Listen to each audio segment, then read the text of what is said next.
Blog Talk Radio.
Ladies and gentlemen, that was my nephew Mark Stokes with an original that he wrote and performed called Please Stay. This is Yvonne Mason with Off the Chain, and we are back. We were off last week because I was out of town.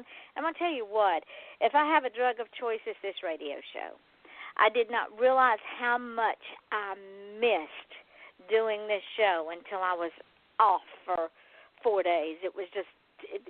I couldn't hardly stand it. I worried about every one of y'all because I'm going to tell you what, this show is not my show. It is your show. It is the listeners. It is the guest. It's all of y'all that make this show successful. And to show how successful we are, this morning when I ran the numbers for the first time in a week, just on the show alone, ladies and gentlemen, because of your dedication and your telling other folks and guests telling other folks and guests coming back and just a whole thing, we have reached 92,521 listeners just on this show. When you add in all the podcasts that this show goes up on, which is iTunes and YouTube and FM.com and TuneIn Radio, SoundCloud, Mixcloud, Podcast.com, Podcast Garden, and Spreaker, and then some oddball podcasts that I don't put it up on, but others do, we have a listening audience of 127,322 listeners. Now just let that sink in for a minute. This show is not even 2 years old. Will not be 2 years old until July. We are almost 130,000 listeners in over 100 countries when you add all the podcasts plus this show. Do you know how humbling that is? That when I started this show a year and a half ago, I had no idea. I didn't even think anybody would want to come on this show, much less send me people. Ladies and gentlemen, I'm booked through almost the end of June and getting ready to book more shows through the end of the year. This is how big this thing has gotten, and it's all because of y'all, and I appreciate you all so much. In the country of Australia, I love you. Y'all are the biggest listening base that we have on Blog Talk Radio. Thank you so much, and I want to thank the Teskey Brothers, which is a band out of Australia, and they're not just a band, they're a blues band. You wrap up Eric Clapton and Johnny Lang and B.B. King and Otis Redding and Robert Johnson and all the greats into a nice tight package, you have the Teskey Brothers. If you have not heard them, please go and look them up. They're everywhere. They are just amazing. If they would come to South Florida and do a concert, I would stand in line to go see them. And I don't stand in line for anybody, but I would stand in line for these guys because they are great. Now, that being said, if you want to come on the show, contact me either on my Facebook page or on offthechainradio@yahoo.com. And if you want to advertise on the show, because my rates are really, I mean, they're so cheap, they should be simple. Either message me on Off the Chain on my Facebook page under Yvonne Mason, or send me an email at offthechainradio@yahoo.com. I will run your ad for 30 days. No matter how many shows I have, I will run your ad for 30 solid days. If I have 5 shows in that week, your ad will get run for all 5 shows. So either way, you're going to get heard in over 100 countries. And with that being said, there's a young lady that hooked up with me on a previous advertising host I used that I will no longer use. I am going to blackball them publicly, advertisecast.com. I had a site up with them, and that's where all the ads came through under the radio show, and they took me down because they said that they could not prove that my numbers were not fictitious. And so when I questioned them on it, they said, well, you have 0 reviews. I said, well, that's not my problem. My problem is you burned your bridges. So now, instead of sharing the ad revenue with this company, I get all the ad revenue. So it works out. But anyway, a young lady named Cece Chamberlain, she has a podcast called Inside Your Life with Cece. And it's magnificent. It's at www.podcast.com/Inside Your Life with Cece. She's heard on iTunes and on Google Play. I have been on her show, and it will make you feel very good. It's full of thought-provoking interviews, which are motivational and inspirational to inspire others and lift up their soul with feel-good stories, conversations to strengthen the mind, the body, and the soul. Because inspiration and motivation sometimes is few and far between for most of us. However, Inside Your Life with CC podcast is the glimmer of hope in a world that's filled with confusion and discouraging times and, just plain tough days. CC's interviews will entertain you, lift you up, and bring the absolute best out of the world. So check her out, Inside Your Life with CC, on podcast.com. Tonight, ladies and gentlemen, I have a guest that has been with me before, and I don't know where our hour goes, but she is absolutely wonderful, and she has some news for us. Author Patricia Loofbourrow is with us tonight. She earned her bachelor's degree in microbiology with a minor in chemistry from Cal Poly Pomona Then she went and got an MD from Rush University. She practiced family medicine for 10 years until she became a stay-at-home mom in 2000. After leaving medicine, Patricia ran one of the first Ask a Doctor patient education websites from 2000 to 2004. Then she moved on and wrote her first novel during the 2005 NaNoWriting. Then she went on to write 10 novels, 4 novellas, and over 100 short stories, mostly speculative fiction. Her debut novel, The Jacq of Spades, was self-published in 2015, making the New York Times and USA Today bestseller list as part of the Dark Humanities Science Fiction and Fantasy box set in February of 2017. We will be discussing that. We missed that somehow last time around. She has been a longtime member of the Forward Motion Forums and was a founder of 50-Word Fiction on DeviantArt.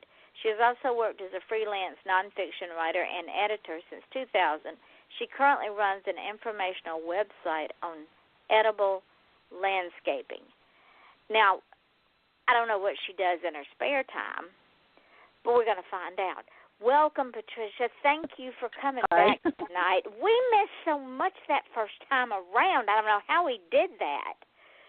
Well, I think I must have come to see you the first time pretty soon after you started, because you say a year and a half, and that's about, Been about that long, I guess. Maybe Lord it has. Maybe it was one of the first ones. I don't know. But I think you might have been. Like you've had exciting news, too, it sounds like. Yes, it has been. This thing just keeps on growing, and it's because of all of y'all. It's not me. I could sit here all day and talk. Nobody would care. They want to hear about all of y'all and how exciting y'all are and what y'all have been doing. So let's play catch up a little bit for the folks that missed the first show. Why they would do something like that is far beyond me. Just run through your history, a bachelor's degree in microbiology and a minor in chemistry. Were you doing it at the same time? Yeah, I did.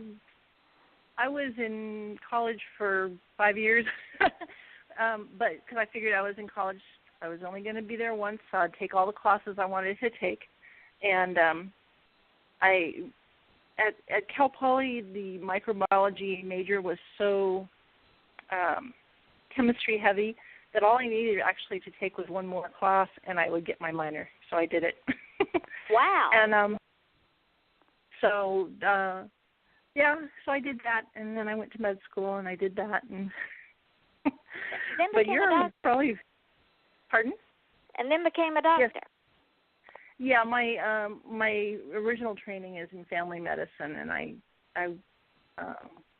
did a family medicine residency, and I had my private practice for a while, and then I had, by this time getting up to there, I had 3 kids, and it was just getting to be a little bit too much to be in private practice. So then I went back to my residency program and as an attending, and taught medical residents for I think 4 or 5 years, and then that's when I ended up deciding to stay at home, was in 2000. So it was about 10 years I was out and practicing family medicine. So one busy lady. And then I found it interesting that you had a patient education website. Yeah, I was at home, and with my kids, and I wanted to do something, that could, help with the house and everything. So I had been, I guess I went online, probably in 95. I was way long time ago when it was like AOL and all that stuff, dial-up. Yeah, I remember dial-up. And but by this time I had been on for a while, and I kind of understood how to do things, and I decided to get a website, and and I had a patient education website for it's like 4 years, and it wasn't the very first Ask a Doctor one, because there had been some guy, I think in I want to say Australia, I don't know, that was doing a very small Ask a Doctor thing. But anyway, that's what I was doing. And so I guess I was the second one. But I didn't know about him. But after about 4 years, I was just kind of like, it was just not working financially, so I quit doing that. And it was about that time that I found out about the National Novel Writing Month, which is it's a worldwide personal challenge now, where you try to write 50,000 words, which is basically the minimum for a novel, in the month of November. And I had always wanted to write a novel, and I thought, well, gosh, I'll do it. So I did. And at that time, it was right when we were moving from California to Oklahoma. So I spent the first week of this challenge sitting on the floor in my laptop because our furniture had not arrived yet. So that was really interesting. That's how I got started writing novels. Before that, I had never written one. But I found that I really liked it. And so I started writing and finding out more about, getting hooked up with groups and stuff like that. And that's how I got into Forward Motion. And they have a ton, is Forward Motion for Writers. If anybody's interested, it's a great place to start, and I really, really recommend it. They have all kinds of writing prompts and challenges, and it was just, for me, who was just really finding out about writing, it was wonderful because I could just jump in and take a challenge, or whenever I felt like it. And I just learned how to write there, I think. And I'm just writing all those different short stories and different things. So, and that brings up a question. When you started, and there have been people that have asked me this question. They say, I feel so alone because they didn't know where to go. So when you found that Forward Motion forum, I cannot talk tonight, did it help with your confidence and your not feeling like you were all alone out there? Because writing can be a scary place. Well, I'm a real introvert, so being alone is not a big problem for me. but really, I had no experience in writing. And so, well, I did. I mean, I wrote journals when I was a teenager and stuff like that. I mean, everybody does. But as far as writing novels or writing stories or anything like that, I hadn't really done any of that.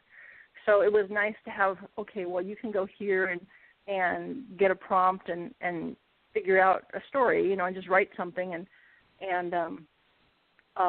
you can post it and we'll look at it and say yay or, whatever.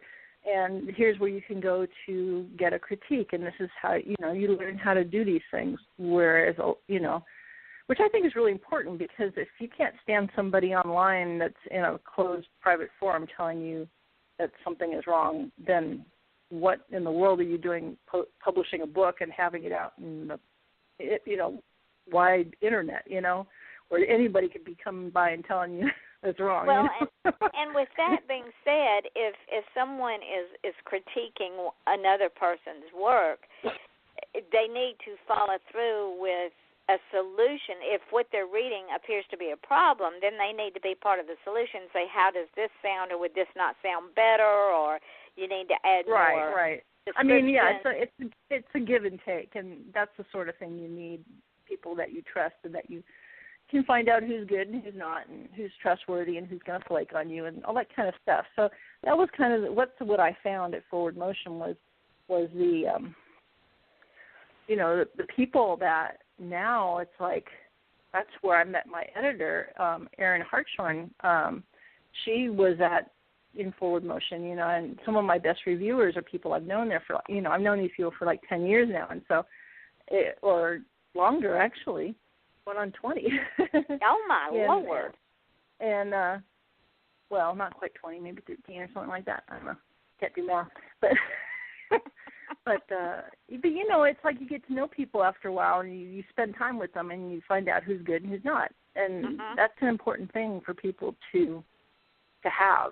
When they're going to start doing something like this, especially self-publishing, because, that can be kind of lonely if you don't know anybody. That is very, very, and especially when one is new to marketing and PR work and all the pitfalls that you can get into, and then you have those folks out there that promise you the moon and deliver cow manure, but they want to charge you an exorbitant amount of money. Yeah, I've run across those in my time, too. Yes, and you just sort of look at them and go, nah, if it sounds too good to be true, guess what? It probably is. And you were also the founder of the 50-word fiction on DeviantArt. What is that? What is DeviantArt, or what is 50-word fiction? What's your question? What is 50-word fiction? Oh, it was, there's different lengths of stories. And you can have stories from very short, maybe just 4 or 5 words. You can have stories that are a million words. It just depends on what you want. And I got interested in what they call flash fiction, which is less than 1,000 words. And I thought, well, why don't we do it 50 words? I don't know where I got 50 words, but for a long time, I was the one that started that group, and after a while, I had to back off because my mother-in-law got sick and there was some issues with that. And, I just wasn't able to run the group anymore. But yeah, that was a lot of fun. That was basically writing stories. It had to be a full story, and it had to be exactly 50 words. It couldn't be 49. It couldn't be 51. It had to be exactly 50. And it was a lot of fun, Also trying to figure out a story. Because you got to have a beginning, a middle, and a conclusion in 50 words. Yes. And that's why it's called flash fiction. And ladies and gentlemen, if you've never written flash fiction, say that fast 3 times. Trust me, it is not as easy as it sounds. And I know I've heard people say, "Oh yeah, I could write that in no time." Yeah, okay, because you not only have to have an opening, a middle, and a conclusion, you have to be very descriptive in those 50 words. Correct, Patricia? Yeah, it helps anyway. So people know what you're talking about. Let's run this second ad right quick because we have got so much to talk. You're a PC gamer. This is going to really knock some socks off of some people. So, ladies and gentlemen, we'll come back and ask that question right after this.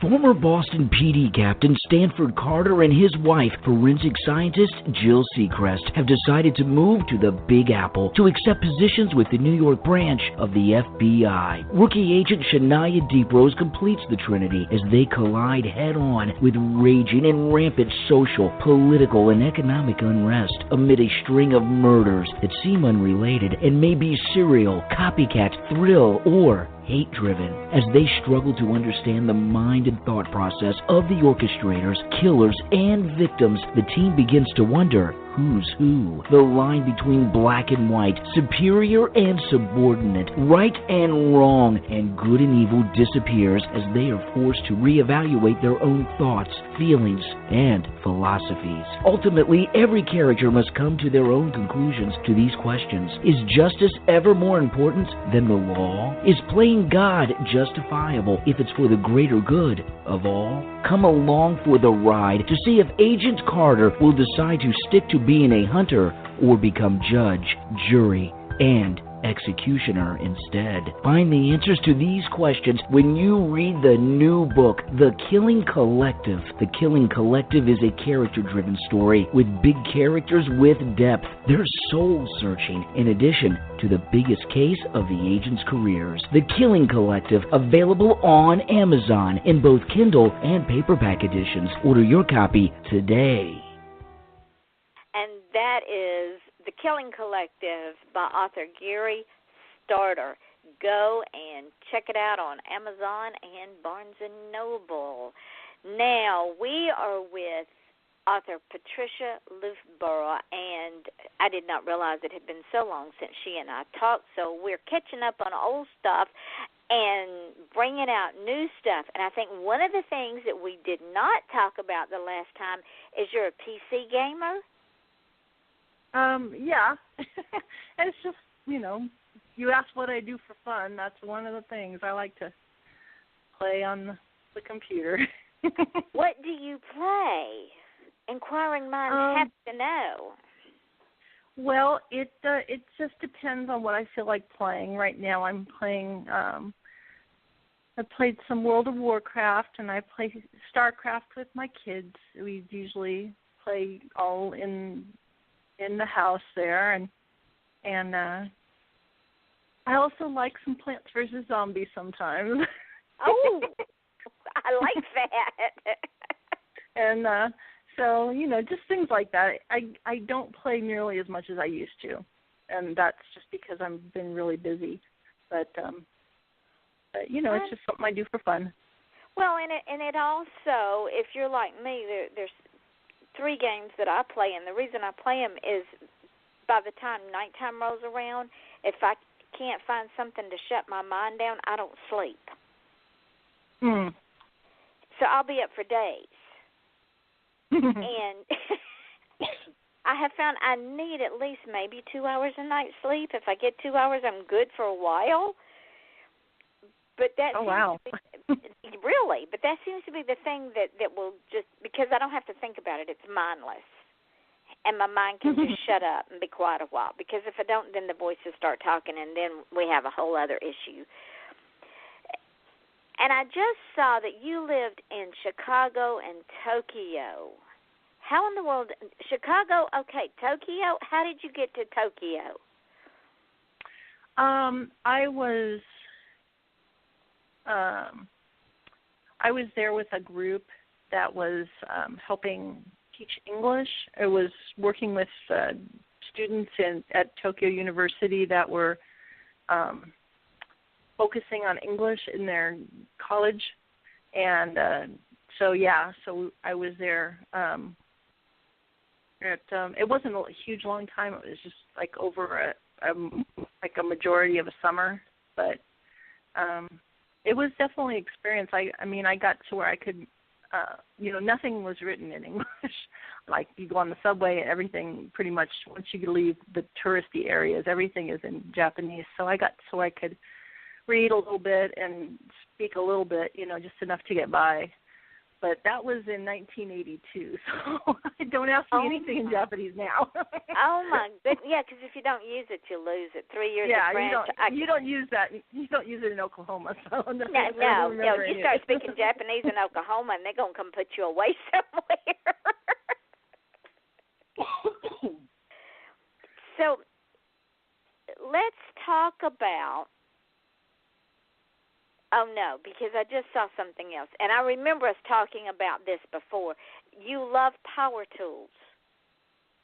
Yes, I'm good at making things. I have rabbits. Well, just one rabbit right now, but I made the hutch that she lives in, and I make, like I have when I do live shows with my books, I have a backdrop, and I made that, although that didn't really require power tools, but I just like making things. So that's amazing. I can't but, even. You have to use a circular saw to cut your PVC pipe and all that kind of stuff. So yeah, it doesn't scare me. I figure you can run a sewing machine and not kill yourself. You could certainly run a. That's true. I can run a sewing machine, but don't ask me to run a circular saw. Those things make me nervous. They sometimes they take on their own life form. I expect. Well, the trick with that is making sure that everything is clamped down. If it's not, you have to make sure it's not moving, and then you're fine. Bop you in the head when it gets through being sewn in half. Yeah, you just saw it and it's done. Turn it off. But, my word. And how in the world did you get involved with liking anything to do with outer space? Oh, I've always liked that, just even when I was a little kid. So it's up there. It's interesting. What made you? Was it the movies that started coming out? Was it just? Because I used to catch myself, and I still do, when I take the dog out at night, look up at the sky know that there's something beyond us there's things even beyond the stars. We don't know what's out there. Yeah, it's all real interesting to me, so I don't know. Do you think that one day you'll write about it? I have written stuff about, I have this one book that I wrote a long time ago that I never published or anything. It needs a lot of work about, I tend to like to write about things in the really far future because there's a lot more room out there to wiggle, I don't know what's going to happen next week or, 2 years from now, but, throw yourself a couple thousand years from now, you can basically say anything happened. That's true. And that brings me to the Alcatraz coup. Yeah, well, that is a prequel to my series, which is called The Red Dog Conspiracy, which is about a city. Well, it follows a female private detective who is in this city that has been split between 4 crime families. And then the question comes up, how did a city get split between 4 crime families? And that's where the Alcatraz coup comes in. Basically, that is a civil war that happened inside of the city about 100 years before the start of the Red Dog Conspiracy series.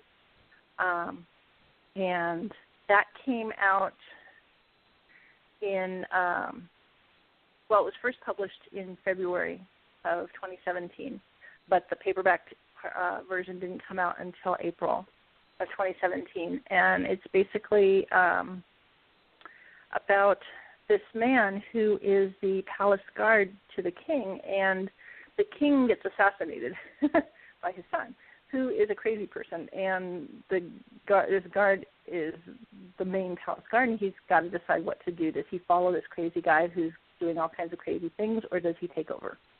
And you have to read the book to find out what happens. Well, I was reading your blog about Xavier and Alcatraz. Yes, that's the palace guard man that is the focus of the book, and he he has a choice to make. Does he follow this guy who is ordering him to do all kinds of horrible things and threatening his children and just basically making his life miserable, or does he follow these orders and kill a bunch of people, or does he not follow the orders and have his children maybe die, or does he take a third path? That's the question. It's all about choices, and life is all about choices. Yeah, it's a really hard choice that this guy has to make, and so he does it, and that's how kind of unwittingly the situation that you see in the Jacq of Spades, which is the first book in the Red Dog Conspiracy series. That's how this situation that is there has come about because of his choice that he made 100 years before. Really, I mean, it's a pretty direct choice. Although he didn't intend all this stuff to happen, it did. And there's always in anything that we do in life, there's always unintended consequences. Right. And I'm a big fan of showing, like when your kids are little and they do something and you just kind of let them, you don't let them get hurt or nothing, but I mean, if there's consequences, they shouldn't be necessarily shielded from them. I agree. As much as possible.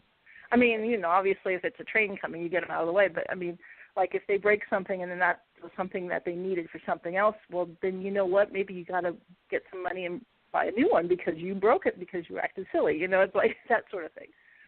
It's the being responsible in accepting the consequences of what I always told the children, you do anything you want to, good, bad, or indifferent, I don't care. You know, you can make that decision, but when you do, there are consequences, so you better be ready for them, good, bad, or indifferent. Because bottom line is, you made that choice. Nobody twisted your arm or held a gun to your head. Right. So anyway, so that is, I wrote that kind of because the question did rise once you read the Jacq of Spades. You start on the series, you're like, well, how did this happen? How does the city get like this? Because there's some very strange things about this city, as you find out if you read the story. And but they all directly relate back to what this man did and what he decided to do. So the Queen of Diamonds and the Ace of Clubs is all part of that series too? Right, and the Queen of Diamonds is the second one, and it came out in October of 2016. And the Ace of Clubs just came out in October of 2017. And I am right now working on just the very beginnings of getting the next one, which is the King of Hearts, set up. And that one is going to come out in October of this year. How many books are in this series? It's going to be a 13-part series for the main story. And then, you know, of course, I already have the Alcatraz Crew as a prequel. I do also have a couple of side books that are planned. One of them is going to be, there's these, the story is set up as a detective noir, as in film noir, and a lot of the noir stories will have or like a hard-boiled mystery. A lot of them will have a first-person narrator. And so my first-person narrator doesn't know a lot of what's going on. And so I have to fill in with these other books. So because she doesn't know why this happened. Like she as far as she's concerned, one thing happened in the past, and then you have the book of the Alcatraz Crew. It says what actually happened in the past, you know, that sort of thing. Mm-hmm. So anyway, I have a couple of other books set up. I also have some short stories that I am going to that I have partially done and some already done. One is going to come out probably in November, and I'm not exactly sure how long this story is going to be. It might end up being a novella, but it's going to be in a murder mystery box set, which is, I believe, coming out in November, which is going to be called Death and Damages or something like that. And then a short story that I released in August, back in August, in a dystopian box set called End of Days. I'm planning on re-releasing next month, just, you know, as a standalone short story, and that's another prequel. But it takes place right before the Jacq of Spades starts. So, yep, and I am going to need 13 books before you ask the question. That's what everybody asks. Why 13 books? Because I need 13 books. This is a big story. So you're going through the entire deck of cards, basically, is what you're going to do. Well, no. Or a suit of that cards. That would be 52 cards. Well, a suit of cards. There's 13 to a suit. See, I just had a brain cramp there. Okay. So you're going in... But you're mix and matching your suits. I mean, you've got the Ace of Clubs, the Jacq of Spades, and the Queen of Diamonds. So you're just picking and mixing and matching the suits. I'm picking out from the character. Okay, let me back up because this might be a little bit confusing to people. When a culture names things, they usually go by the dominant religion. Like in America, the dominant religion is Christianity or Catholicism, whatever you want to call it. So there's a lot of Mark, Mary, Luke, John, all these kind of names. And you know, if you went to a country that was the dominant religion was Islam, see a lot of names from that religion. It almost always goes by the religion, and there might be some other names put in. Like there's people named Dallas and stuff like that, but generally the main naming system goes from the dominant religion. Well, the dominant religion in the Red Dog Conspiracy world, which is very far future, Oklahoma City Metro, is actually based on the cards, on playing cards, and on card games. And so you see a lot of people with card game and card names. Now, when these 4 crime families took over the city, some of them changed their names in order to make like they were supposed to be there. So we have the Hart family, we have the Diamond family, we have the Club family, and we have this one family calls themselves, Spadros, but their symbol is the spade, like in the cards. Right. So basically the idea is that these people were born to rule, sort of thing. And kings used to do this all the time back in the Roman days especially. They would, name themselves or give themselves nicknames that imply that they were supposed to rule. And so these actually, each book is talking about one or more people and or focusing on people in the story. So that's where the names, it's just not random, There's a purpose for example, to it. The main character's name is Jacqueline Spadros, and so she's the Jacq of Spades with a Q. That makes perfect sense. Yep, it's the only one spelled like that. Ladies and gentlemen, the Jacq of Spades is spelled Jacq of Spades. If you put in Jack, it ain't going to happen. But it's Jack. You're going to get a zillion books about guys. This one is about a girl. And then you have the Queen of Diamonds, the Ace of Clubs, and the Alcatraz Coup. Now, you also have a blog up on your on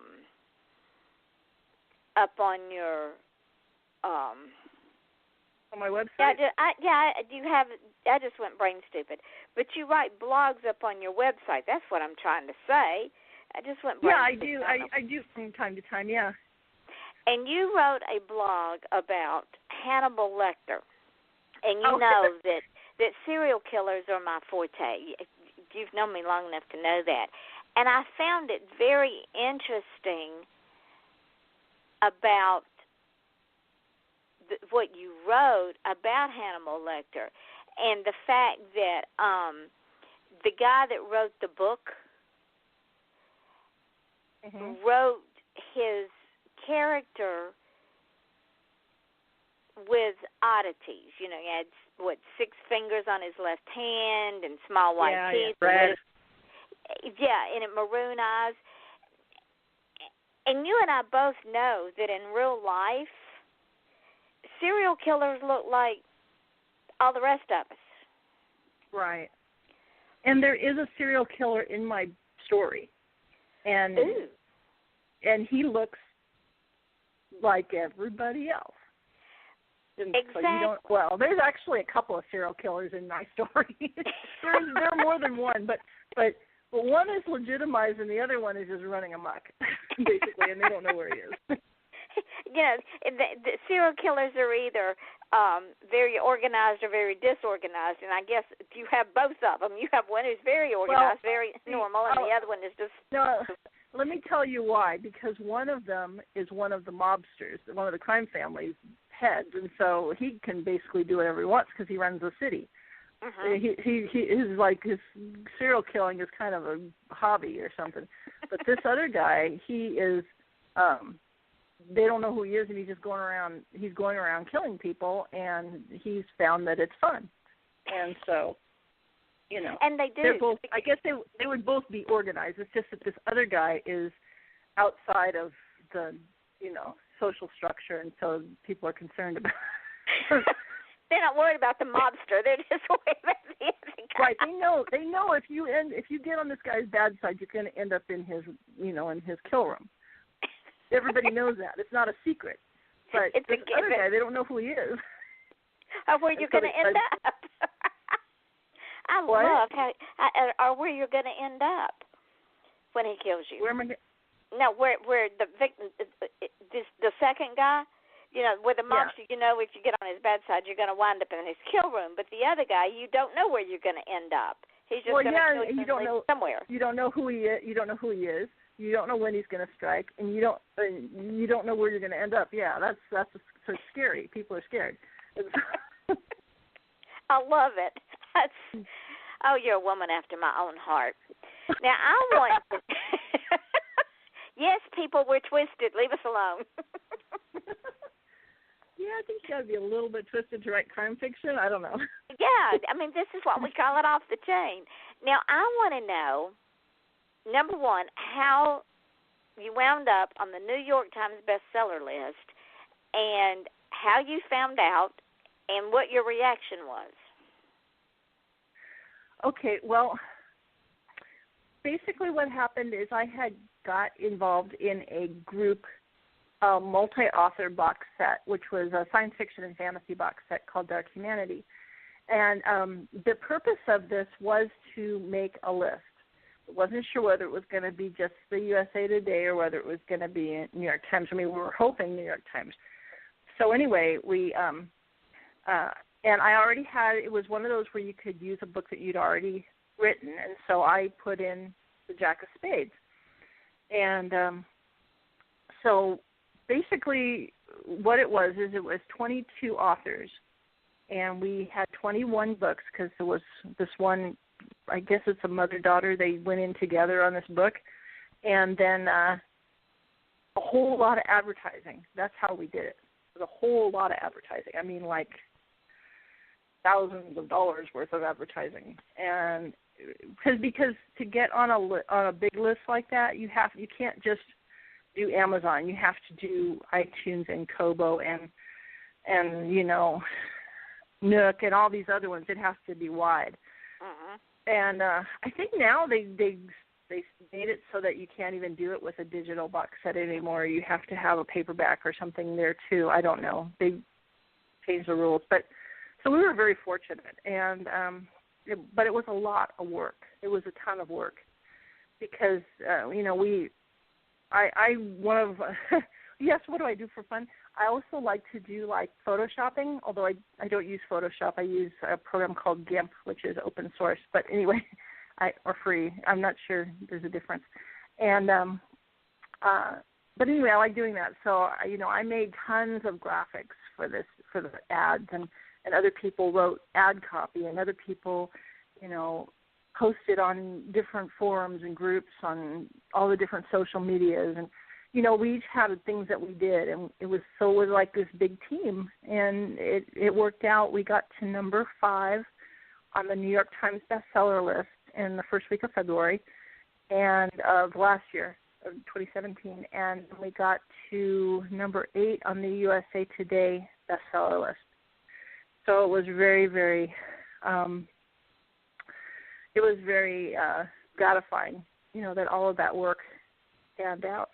So it all paid off. It was exciting. It was very exciting. And so I was telling you earlier, I don't know that it's really sunk in yet, Would you do it again if you were asked? Yeah, I have been in a couple other box sets. The one I was just in, the End of Days one, we didn't do as well, and I think it was kind of bad timing for me personally. But I'm going to be in another one in this one that's coming out in November, and I'm hoping it'll do well because there's people in it that have not gotten to that, gotten on a list or anything, and it's always nice to have lots of people see your work and stuff. So I think that I would do it again. It was a lot of fun.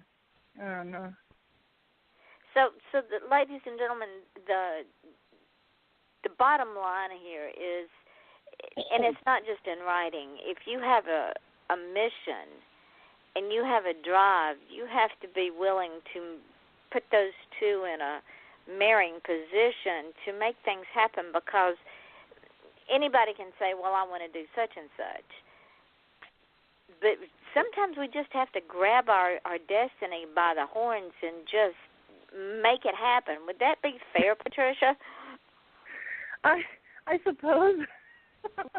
But I think what I take from it is that if you have a good team that's all together working as one unit, then you can pretty much do anything. I agree. The hard part is finding that team, and getting those people that really want something that bad. Because that was one thing with the Dark Humanity box set, is everybody on there wanted it really bad, and they wanted to be on there, and they put forth their full effort, and I think there's I've been on things also where not everybody did, and it didn't, so I think that's what I learned from it. Is like, if you're in a situation and everybody is just all out for something, then you're gonna succeed. Well, and it was a really good experience. You are not going to believe this. What? But our hour is getting short. Oh. This happens to us every time. It did go fast. I know it does, and we're here chit-chatting, and then all of a sudden it's the end of the hour. I don't know where it goes, but it travels by so fast, sort of like my life. So what I want you to do is, A, tell me you'll come back when you get ready to release your books. And you're releasing in November, right? I am right now, as we speak, I am waiting for Audible to approve my audiobook of the Ace of Clubs so that we can put it out there. It's already done. I'm just waiting for them to approve it, which you never know how long they're going to take. And then in February, I'm going to release my short story called Vulnerable, which is another prequel. And then in October comes The King of Hearts. And then I'll have another story that I don't have a title for yet, but it's kind of the events of the Jacq of Spades. There's a police officer that's investigating the same crime that the main character is, but he's coming at it from a different angle, and so it's basically what he's doing, and that's the one that's coming out in November. So if we bring you on about the middle of October, we can talk about the one that you've released in October, and then talk about the one that's coming out in November. Sure. Sounds good. Okay. All right. Well, let me get you some dates, and I'll send them to you after the show. But until then, tell the lovely folks the name of your books, where they can be found, and where you can be found. Okay. Well, I can be found at jackofspades.com. Is probably the easiest one. That's Jacq with a Q. My book series is called The Red Dog Conspiracy. And the first in the series is called The Jacq of Spades with a Q. Jacq with a Q. Because her name is Jacqueline. And they can be found everywhere, including Audible. So paperback, hardcover, all the digitals, pretty much anywhere. It's in the system. You can order it from any bookstore in the world. So if you want to get it from your library, just go and request it. That's perfectly fine with me. I just want people to read them. So. And tell others and leave reviews. Ladies and gentlemen, it is very important that when you read our books that you leave a review. And if you find that the book was not something you would normally read, doesn't make it a bad book. It just means that it's not something you would normally read. So please don't leave a bad review if it's not something you would normally read. That's kind of foolish. But that being said, leave reviews, because these people work very hard at their craft. They're wonderful, wonderful artists and writers, and give them a chance. I'm telling you, the indie publishing world, indie authors are becoming a bigger splash than ever. In some ways, we outshine the traditionally published authors because we have control of our work. Right, Patricia? Yes, and that was the reason why I chose to go self-publishing is because of the control I have of my work. I can choose what I do and when I do it, and I can publish when I want to. And I don't have to go hat in hand with somebody and beg them to publish my book. I can just do it myself. And not only that, but when it goes out there, it's your work. It's not somebody else's rewrites. Well, yeah, that too. Because once that would you make turn you a crazy, book, I think. oh, it would make me insane. And we get to pick our own covers, which is very important. And once you turn it over to a traditional publisher, it does not come out looking like what you sent in. I'm going to tell you, it never does. But yeah, well, I don't have any problem with traditional publishing at all. I it's not that. But I just felt like it wasn't for me. No, it's not for me either. I'll just put it this way. I'm 55 years old, and I've got a 13-book series. I cannot wait 3 or 4 years in between each book. I don't have the time. So I need to get them out now. Got to get them done. Got people wanting them. Yeah. So, ladies and gentlemen, go on Amazon, go on Nook, go on Kobo, and look up Patricia Loofbourrow. That's Loofburrow.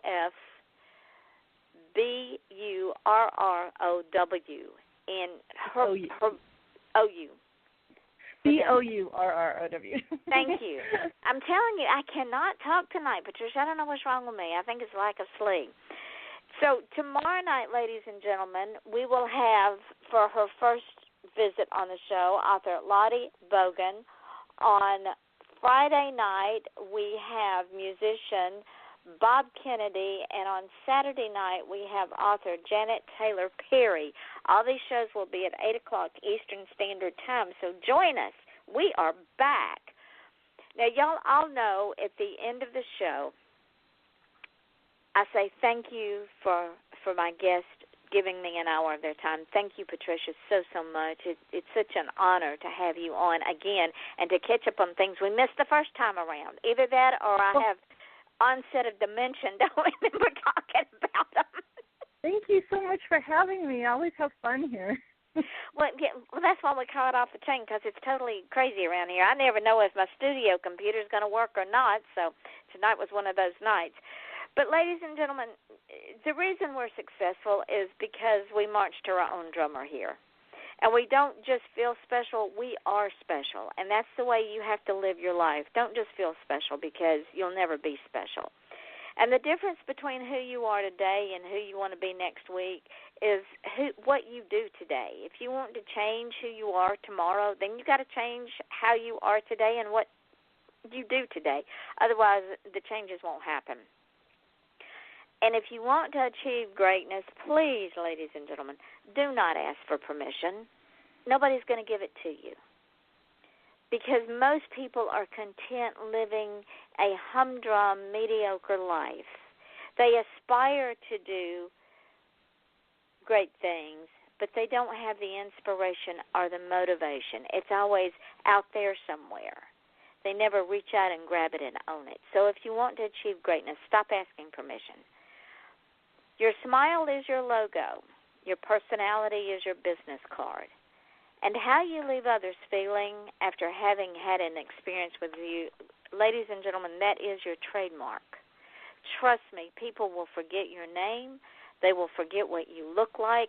They will forget what you were wearing the day you spoke to them, but they will never, ever, ever forget how you made them feel. We are all on a journey. And yes, others walk with us on our journey, but it is still our journey. And we don't know the burden that another person is carrying while they're on that journey. But if we can lighten that burden by smiling at them, by being kind to them, we may not only save their life, but we might help to save someone's life within their life. Because all it takes is one smile to keep a person from doing something destructive to themselves. So remember that the next time you're in the grocery store, or you're in the gas station, or you're out shopping, or you're talking to customer service, and trust me, they can be tiring. but smile, because people will always remember the way that you treat them. So with that being said, I want to say again, thank you, Patricia, and you know that we'll put all this up, and I'll tag you in all of this so that you can promote it and use it to your benefit. And until tomorrow night at 8 o'clock Eastern Standard Time, this is Yvonne Mason with Off the Chain and my guest, Patricia Loofbourrow, and we tell you both good night.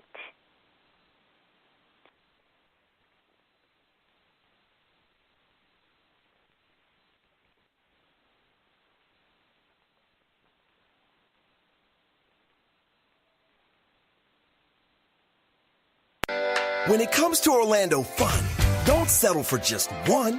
Head for SeaWorld and Aquatica. Soar to the top of the coaster food chain with SeaWorld's world-class thrill rides, including the new one-of-a-kind rapids ride, Infinity Falls, opening this summer.